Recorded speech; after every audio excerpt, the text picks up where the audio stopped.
神奇。嗰種好神奇嘅感覺係點樣㗎？係我唔知係能量定咩啦，總之就係我啲手手腳腳好似唔喐，之後呢度咧有啲緊壓嘅感覺，但係慢慢咯，即係出咗嚟手啦，我好似因為呢度唔喐得咁，即係呢邊先咯。之後就慢慢到手，之後慢慢上嚟到去到呢度咯。之後到你開始講嘢，即係你按完之後嘅，之後就開始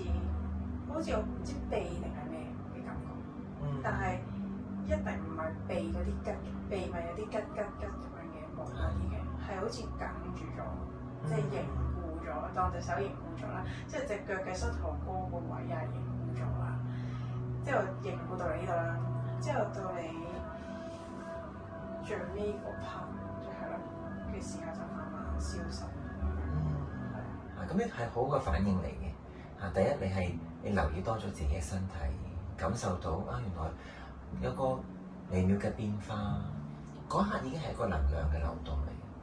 有冇啲人反應咧話你咁樣擺喺度咧，有啲震動嘅感覺？其實我唔止一次係咁，即係之前嚟之前咧，我都 feel 到呢個位啦，震，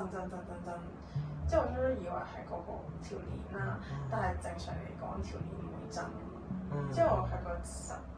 頭先擺上嚟嘅時候，上下都有震，即係係啲能量嘅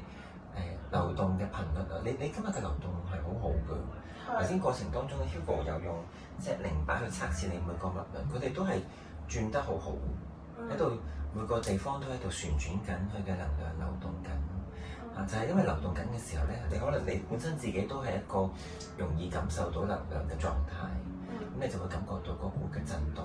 未必係一啲好物理上面嘅震盪，而係一種嘅感覺啊。係啊，應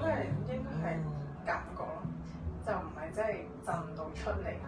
個人要咁樣喐嗰啲，係真係貼住就震。同埋你可能你雙手特別敏感添，即係好似頭先所講，一按壓你啲位置嘅時候，你會冒汗啦你隻手亦都會感覺到嗰種膠着啊凝固咗嘅感覺。可能呢啲位置都係你即係對於能量比較敏感嘅位置嚟。